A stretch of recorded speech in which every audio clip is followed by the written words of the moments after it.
Hello नमस्कार dear students and parents, स्वागत है आप सभी का नीट शास्त्र पर। मैं हूं डॉक्टर प्रतीक सिंह। इस वीडियो में आपसे बताऊंगा कि Uttar Pradesh state counselling first round conclude होने के बाद कितनी सीट्स अभी वेकेंट रह गई हैं। अब ये जो वेकेंट सीट्स हैं ये दो अलग अलग तरीके की वेकेंट सीट्स हैं। ये मैं आपको थोड़ा सा डिटेल में पहले आपको एक्सप्लेन करता हूँ किस तरह की दो सीट्स हैं। जब हम गवर्नमेंट कॉलेजेस की बात करते हैं तो गवर्नमेंट कॉलेजेस में सारी की सारी सीट्स जो है वो फर्स्ट राउंड ऑफ काउंसलिंग में नहीं आती हैं। डीजीएमए कुछ सीट्स अपने पास होल्ड करके रखती है और ये सीट्स डायरेक्टली जो है वो राउंड 2 में अपीयर होती हैं। कुछ सीट्स ऐसी हैं जो स्टूडेंट्स ने रिपोर्ट ही नहीं किया, यानी कि फर्स्ट राउंड में कॉलेज अलॉट होने के बाद उन्होंने वहां पे सीट ज्वाइन ही नहीं की। तो गवर्नमेंट कॉलेजेस के लिए दो तरीके से सीट्स जो है वो वेकेंट हो सकती हैं। पहला, जो डीजीएमबी ने अपने पास वेकेंट रखी हैं, सीट्स खुद होल्ड करके रखी हैं, वो सीट्स राउंड 2 में आएंगी। और दूसरी सीट्स जो स्टूडेंट्स ने ज्वाइन नहीं किया है। लेकिन जब हम प्राइवेट कॉलेजेस की बात करते हैं तो प्राइवेट कॉलेजेस में सिर्फ एक ही तरह की सीट्स होती हैं जो स्टूडेंट्स ने वहां पे रिपोर्ट नहीं किया हो या ज्वाइन नहीं किया हो, सिर्फ वही सीट्स राउंड 2 में आती हैं। यहाँ पे प्राइवेट कॉलेजेस के लिए डीजीएमई किसी भी तरह सीट्स को होल्ड करके नहीं रखता है। तो पहले हम गवर्नमेंट कॉलेजेस के लिए बात करेंगे कि कितनी सीट्स बची हैं जो राउंड 2 में आएंगी, और प्राइवेट कॉलेजेस के लिए भी बात करेंगे। तीसरा तरीका क्या हो सकता है कि कॉलेजेस में स्टूडेंट्स ने ज्वाइन किया, रिपोर्ट भी किया, एडमिशन भी लिया, और फिर उसके बाद वो उस सीट को रिजाइन कर दें। अब रिजाइन कब कर सकते हैं? राउंड 2 स्टार्ट होने के 2 दिन पहले तक अपनी सीट्स को स्टूडेंट्स जो हैं वो रिजाइन कर सकते हैं। यानी कि 9 तारीख से उत्तर प्रदेश की राउंड 2 की काउंसलिंग जो है वो स्टार्ट हो रही है। रजिस्ट्रेशन वगैरह सब कुछ स्टार्ट होंगे राउंड 2 के लिए। फिर से फ्रेश रजिस्ट्रेशन, जिन स्टूडेंट्स ने अभी तक रजिस्ट्रेशन नहीं किया और उत्तर प्रदेश स्टेट काउंसलिंग पार्टिसिपेट करना चाहते हैं, वो 9 तारीख से अपना रजिस्ट्रेशन कर सकते हैं। और जिन भी स्टूडेंट्स ने फर्स्ट राउंड में सीट्स ले ली है, रिपोर्ट कर दिया, एडमिशन ले लिया, और उनको वो सीट छोड़नी है, तो 9 तारीख से 2 दिन पहले तक वो अपनी सीट को छोड़ सकते हैं। यानी 7 तारीख तक, 7 तारीख से पहले वो अपनी सीट्स को छोड़ सकते हैं। अब बात कर लें यहाँ पे स्टूडेंट्स, सबसे पहले सारे कॉलेजेस हैं यहाँ पे, ठीक है। गवर्नमेंट कॉलेजेस में सबसे पहले आपका बहराइच है। टोटल यहाँ पे 85 सीट्स हैं, लेकिन फर्स्ट राउंड में कितनी seats I? 82 seats I. Seats in round 1 82, ठीक है। और इसके बाद 5 स्टूडेंट्स ने यहाँ पे रिपोर्ट नहीं किया, तो 5 सीट्स वेकेंट रह गई और 3 सीट्स यहाँ से बच गई, तो टोटल 8 सीट हो गई। वैसे ही जीएमसी बस्ती में 85 थी, 81 सीट्स राउंड 1 में आई, 2 सीट्स यहाँ पे बची हुई हैं। देवरिया में 85 सीट्स हैं, 80 सीट्स आई, 3 सीट्स बची हैं। एटा में 85 थी, 81 राउंड 1 में आई हैं और 10 सीट्स यहाँ पे बची हैं। ऐसे फतेहपुर में आप देखोगे 83 और 3 सीट्स, ठीक है। फिरोजाबाद में, और कुछ चीजें यहाँ पे ध्यान देने वाली हैं, जैसे ये डाटा जो है, हाँ ये देखो, राम मनोहर लोहिया में 170 सीट्स हैं। 170 के 170 पूरी seats round 1 of counselling Uttar Pradesh में आई, और इसमें से 12 सीट वेकेंट है, बहुत हाई नंबर है। ऐसे एटा का मैंने बताया कि 10 स्टूडेंट्स ने रिपोर्ट नहीं किया एटा में, ये भी बहुत हाई नंबर है, ठीक है। और हम नीचे आते हैं, अभी मैंने इसको कैलकुलेट भी किया टोटल।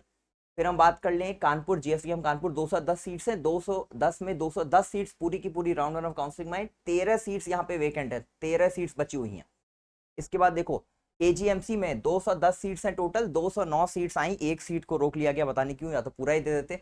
और इसमें से 20 सीट्स वेकेंट है, 20 सीट्स यहाँ पे वेकेंट है। वैसे ही मेरठ में आप बात करोगे 125 सीट है, 125 की 125 सीट राउंड 1 ऑफ काउंसलिंग में आई हैं, और यहाँ पे 10 सीट वेकेंट है। ऐसे ही आप इस पूरे लिस्ट को देख सकते हो। ये जो पूरा पीडीएफ है ये मैं नीट शास्त्र के व्हाट्सएप चैनल पर, टेलीग्राम चैनल पर डाल दूंगा, तो वहां से भी आप इसको देख सकते हो। कुछ चीजें यहाँ पे ध्यान देने वाली, देखो बुलंदशहर में 85 सीट्स हैं टोटल, 80 सीट्स राउंड 1 में आई, और कोई भी सीट बची रही, यानी सारे स्टूडेंट्स ने रिपोर्ट किया और कॉलेज को ज्वाइन किया, ठीक है। वैसे ही आप यहाँ पे देखो ललितपुर में भी 0 सीट्स बची हैं, पीलीभीत में भी 0, ठीक है, और यहाँ पे सुल्तानपुर में भी 0। तो नए कॉलेजेस में सीट्स वेकेंट नहीं है, और जो स्वाभाविक सी बात है कि जो बच्चे नीचे के रैंक पे हैं वो तो बहुत ज्यादा डेस्परेट होते हैं कि उनको कहीं ना कहीं सीट लेनी ही है, तो वो तो ये सीट्स नहीं छोड़ेंगे। लेकिन जो ऊपर के रैंक के स्टूडेंट्स हैं, केजीएमसी जिनको मिला है, आरएमएल मिला है, जीएसवीएम मिला है, या मेरठ मिला है, ये स्टूडेंट्स ऑल इंडिया में भी अपनी पॉसिबिलिटीज को एक्सप्लोर कर रहे हैं। इसी वजह से उन्होंने वहां पे उन सीट्स को अभी रिपोर्ट नहीं किया है। अब इसके बाद आप ये पूरा कैलकुलेशन देखो, यहाँ पे टोटल सीट्स 3849 हो रही है, ठीक है। 3850 होना चाहिए, 3850 सीट्स आइडियली होना चाहिए, लेकिन जब मैंने इसको पूरा कैलकुलेट किया तो 3849 आया। एक सीट का कैलकुलेशन कैसे मिस हो गया, मैंने बहुत कोशिश इसको ढूंढने की, कहाँ गया, मतलब किसी कॉलेज में क्या कैलकुलेशन मिस्टेक हुआ, बट वो मुझे मिला नहीं। जहां तक मुझे लगता है ललितपुर में, क्योंकि अभी 50 सीट्स है, 43 सीट्स यहाँ पे फर्स्ट राउंड में आई हैं। और वहीं पे आप यहाँ पे देखो कानपुर देहात में भी 43 सीट्स हैं, 50 में से 43 आई हैं। अगर हम इन दोनों को ऐड ऑन भी करें, ठीक है, तो ये टोटल ज्यादा हो जा रही है, मतलब 15% से ज्यादा और 16 सीट्स हो जा रही हैं। तो यहाँ पे किसी एक कॉलेज में 44 सीट्स होना चाहिए, मतलब तो ये इस वजह से थोड़ा सा मुझे लग रहा है कहीं पे कोई इशू होगा, ठीक है।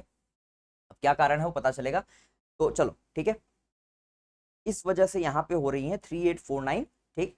अब इनमें से फर्स्ट राउंड में कितनी सीट्स आई, 3736, मतलब 3736 सीट्स जो हैं ये फर्स्ट राउंड ऑफ काउंसलिंग में आई, टोटल सीट्स इतनी हैं। तो इनमें से जब हम इसको सब्ट्रैक्ट करेंगे तो 113 सीट्स बच रही हैं टोटल, और 175 सीट्स वो बच रही हैं जो स्टूडेंट्स ने रिपोर्ट नहीं किया। तो 175 और 113 दोनों को हम जोड़ते हैं तो 288 सीट्स वो टोटल सीट्स हैं जो गवर्नमेंट कॉलेजेस में वेकेंट है। अब ये सीट्स जो हैं ये डिस्ट्रीब्यूटेड हैं मतलब जनरल के लिए, ओबीसी के लिए, ईडब्ल्यूएस के लिए, एससी और एसटी के लिए और सब कैटेगरीज के लिए। इसके अलावा उत्तर प्रदेश के जो रिमेनिंग न्यू मेडिकल कॉलेजेस हैं, 6 मेडिकल कॉलेजेस जो बच रहे हैं, उनमें से 5 मेडिकल कॉलेजेस के आने के पूरे चांसेस हैं, आने वाले टाइम में जरूर आएंगे। आप लोग फिर इस वीडियो में कमेंट करके पूछोगे सर कब आएंगे, और मैं यही बोलूंगा कि जल्द आ जाएंगे, ठीक है। हो सकता है राउंड 2 ऑफ काउंसलिंग में जरूर आ जाए उत्तर प्रदेश के, जो 9 तारीख से स्टार्ट होने वाली है, ठीक है। डीजीएमई जो है उस पर पूरा प्रयास कर रही है, और we are also very hopeful कि कॉलेजेस जो है वो बहुत जल्दी आ जाएंगे। जल्दी तो नहीं है, मतलब काफी लेट हो चुका है, बट राउंड 2 या राउंड 3 ऑफ ऑल इंडिया के काउंसलिंग में भी कॉलेजेस ऐड हो सकते हैं। उसमें कोई ऐसा नहीं है कि बहुत नई चीज होगी कि राउंड 3 में ऐड होते हैं, कॉलेजेस हमेशा ऐड होते रहते हैं, काउंसलिंग प्रोसेस जो है चलती रहती है। अभी काउंसलिंग का इनिशियल फेज ही चल रहा है, राउंड 1 ही अभी खत्म हुआ है स्टेट और ऑल इंडिया का, अभी राउंड 2 बचा है, राउंड 3 बचा है, मॉप अप और स्टे बचा है। तो राउंड 3 तक भी सीट्स ऐड हो सकती हैं, उसमें आपको कोई परेशान होने वाली बात नहीं है, ठीक है। और कानपुर देहात और ललितपुर में भी 50 से 100 सीट्स होंगी, तो और यहाँ पे बहुत ज्यादा फायदा मिलेगा। तो ये रहा गवर्नमेंट कॉलेजेस के लिए। दूसरा प्राइवेट कॉलेजेस के लिए आप देखोगे अगर, तो यहाँ तो बहुत सीट्स बची हैं, भर भर के सीट्स बची हुई हैं, ठीक है। तो इसको थोड़ा सा और मैंने डिटेल में बनाने की कोशिश की, यहाँ पे कट ऑफ के साथ है, ठीक है। थोड़ा सा मैं जूम कर देता हूँ। सबसे पहले आप देखोगे शारदा में टोटल 250 सीट्स और 27 सीट्स वेकेंट है, ठीक है, वेकेंट फॉर राउंड 2। उसके अलावा आप देखोगे बरेली में, ठीक है, तो 150 है, 45 सीट्स वेकेंट है। और इसके बाद आप देखोगे बाराबंकी में, हिंद बाराबंकी है ये, ठीक है, हाँ, हिंद बाराबंकी में 100 में से 11 सीट्स वेकेंट है। हिंद सीतापुर में 150 में से 11 सीट्स वेकेंट है। मुजफ्फरनगर में आपके 200 में से 22 सीट्स वेकेंट है। फिर आपका मथुरा है, केडी मथुरा, 150 में से 11 सीट्स वेकेंट है। फिर आपका है ये सुभारती मेरठ, ठीक है, 100 में से 13 सीट्स वेकेंट। अब देखो जो भी माइनॉरिटी कॉलेजेस हैं, ठीक है, इनके दोनों अलग डिस्ट्रीब्यूशन है। जैसे लास्ट में ये माइनॉरिटी सीट्स के लिए कट ऑफ है, और माइनॉरिटी जो सीट्स हैं टोटल, उनमें से जितनी सीट्स वेकेंट है वो यहाँ पे लिखा हुआ है। जैसे आप देखोगे इस लिस्ट में आपको कुछ कॉलेजेस 2 बार दिखेंगे, जैसे एफएच आगरा आपको यहाँ पे भी दिख रहा है 75 सीट्स और वेकेंट है 46। उसके बाद आप नीचे आओगे तो यहाँ पे भी आपको देखो एफएच आगरा दिख रहा है, एफएच मेडिकल कॉलेज आगरा। अब यहाँ पे फिर 75 सीट्स और 14 वेकेंट है। जो ये ऊपर वाली है एफएच आगरा, जो यहाँ पे 75 में से 46 वेकेंट, ये 75 सीट्स जो हैं जो ओपन सीट्स हैं, मतलब सारे स्टूडेंट्स के लिए हैं। और जो यहाँ पे दूसरा वाला आपको दिख रहा है जहाँ के आगे माइनॉरिटी लिखा हुआ है, मुस्लिम माइनॉरिटी, तो ये 75 सीट्स मुस्लिम माइनॉरिटी स्टूडेंट्स के लिए जो रिजर्व्ड हैं, उसमें से 22 सीट्स वेकेंट हैं। और जो पूरा है, ठीक है, जो टोटल सीट्स है एफएच मेडिकल कॉलेज आगरा, इसमें से 75 सीट्स में से 46 सीट्स वेकेंट है। तो माइनॉरिटी कॉलेजेस में अभी बहुत ज्यादा सीट्स वेकेंट हैं, ठीक है। तो यहाँ पे ये टोटल सीट जो वेकेंट है प्राइवेट कॉलेजेस के लिए ये भी मेंशन्ड है, और गवर्नमेंट कॉलेजेस के लिए जो सीट्स वेकेंट है वो भी मेंशन्ड है। ये दोनों पीडीएफ और ये दोनों जो इन्फॉर्मेशन है ये नीट शास्त्र के व्हाट्सएप और टेलीग्राम चैनल पे है। प्राइवेट मेडिकल कॉलेजेस के स्टूडेंट्स जो कंसल्टेशन ढूंढ रहे हैं, कंसल्टेशन कॉलेजेस के बारे में जानना चाहते हैं, प्रेफरेंस लिस्ट अपनी बनवाना चाहते हैं, या चाहते हैं कि आप एक्सपर्ट्स के साथ जुड़ के थोड़ा सा बेटर तरीके से अपनी काउंसलिंग को जो प्रोसीड कर सके और 1-to-1 कंसल्टेशन ले सके ओवर वीडियो कॉल या ओवर कॉल, तो डिस्क्रिप्शन में आपको लिंक मिलेगा मीट प्रो का, जहां से आप ज्वाइन कर सकते हो, और बहुत ही नॉमिनल फीस देके, बहुत ही हमने कम फीस कर दिया उसको, और 1 टाइम आप कनेक्ट कर सकते हो मेरे साथ या हमारे एक्सपर्ट काउंसलर आशुतोष सर के साथ, और 1-to-1 कंसल्टेशन लेकर आप अपनी जो भी प्रॉब्लम्स हैं, प्रेफरेंस को लेकर, कॉलेजेस को लेकर जो भी आपकी कंफ्यूजन है, वो सारे आप जल्दी डील कर सकते हो बहुत इजीली। उसमें हम आपके लिए जरूर मदद करने की कोशिश करेंगे प्राइवेट कॉलेजेस के लिए, ठीक है। और गवर्नमेंट कॉलेजेस के लिए एग्जैक्टली अब देखो बहुत कुछ ज्यादा करना बचा नहीं है। गवर्नमेंट के लिए जो स्टूडेंट्स हैं वेट कर रहा हूँ, आप कॉलेजेस के लिए मैं भी वेट कर रहा हूँ। उसके अलावा काउंसलिंग में गवर्नमेंट कॉलेजेस के लिए तो देखो बहुत ज्यादा कट ऑफ में फर्क आएगा, तो नए कॉलेजेस की वजह से आएगा। जो कॉलेजेस ऑलरेडी बचे हुए हैं, जो सीट्स बची हुई हैं, उनसे बहुत ज्यादा फर्क नहीं आने वाला है आपकी कट ऑफ में, क्योंकि राउंड 2 जब होगा 9 तारीख से जो स्टार्ट होने वाला उत्तर प्रदेश में, उसमें भी और स्टूडेंट्स रजिस्टर करेंगे, ऐसा नहीं है कि आपकी जो एक बार स्टेट मेरिट लिस्ट आ गई है वही आपकी फाइनल मेरिट लिस्ट है, वही आपकी स्टेट रैंक है।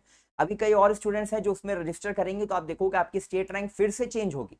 बहुत सारे स्टूडेंट्स अभी जो होंगे जो जिन्होंने उत्तर प्रदेश के राउंड 1 में रजिस्टर ही नहीं किया होगा, इवन बहुत अच्छे मार्क्स वाले स्टूडेंट्स ने भी रजिस्टर नहीं किया होगा, क्योंकि ये इन्फॉर्मेशन सबके पास होती है कि कॉलेजेस में सीट्स रिजर्व रहते हैं जो राउंड 2 में आते हैं गवर्नमेंट कॉलेजेस के लिए।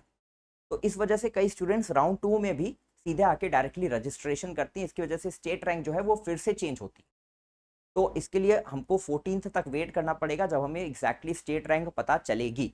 तो गवर्नमेंट कॉलेजेस के लिए अभी आप ये देख लो कि टोटल जो सीट्स वेकेंट है वो है 288, और प्राइवेट कॉलेजेस के लिए इसको आप कैलकुलेट कर लेना, ठीक है, क्योंकि इसमें माइनॉरिटी और नॉन माइनॉरिटी वाला पूरा इशू था, इसलिए मैंने इसको कैलकुलेट नहीं किया, ठीक है। आप यहाँ पे देखो कि कई कॉलेजेस में बहुत सीट्स बची हुई हैं, ठीक है, श्री राम मूर्ति में, ठीक है, श्री राम मूर्ति क्योंकि फीस ज्यादा रहती है, देखो 45 सीट्स वेकेंट है। कई कॉलेजेस में तो बहुत ज्यादा, माइनॉरिटी कॉलेजेस में तो बहुत सीट्स वेकेंट है, देखो वहाँ पे 44 सीट्स वेकेंट है। कौन सा कॉलेज है? 44 सीट्स आपका ये है राजश्री, ठीक है, राजश्री बरेली में 44 सीट्स वेकेंट है। इसके अलावा मैंने माइनॉरिटी बताया जैसे 46 आगरा में है। इसके अलावा आपका कैरियर इंस्टीट्यूट लखनऊ में आपकी 44 सीट्स वेकेंट है, ठीक है, 38 सीट्स वेकेंट है आपका ईरा में, इंटीग्रल में, ठीक है, इंटीग्रल में। तो ये पीडीएफ और ये दोनों पीडीएफ जो है वो टेलीग्राम और व्हाट्सएप चैनल पे है, और मीट प्रो का लिंक भी डिस्क्रिप्शन में है। 1-to-1 कंसल्टेशन अगर प्राइवेट कॉलेजेस पे चाहिए तो उसके लिए भी आप हमसे कनेक्ट कर सकते हो। Thank you so much.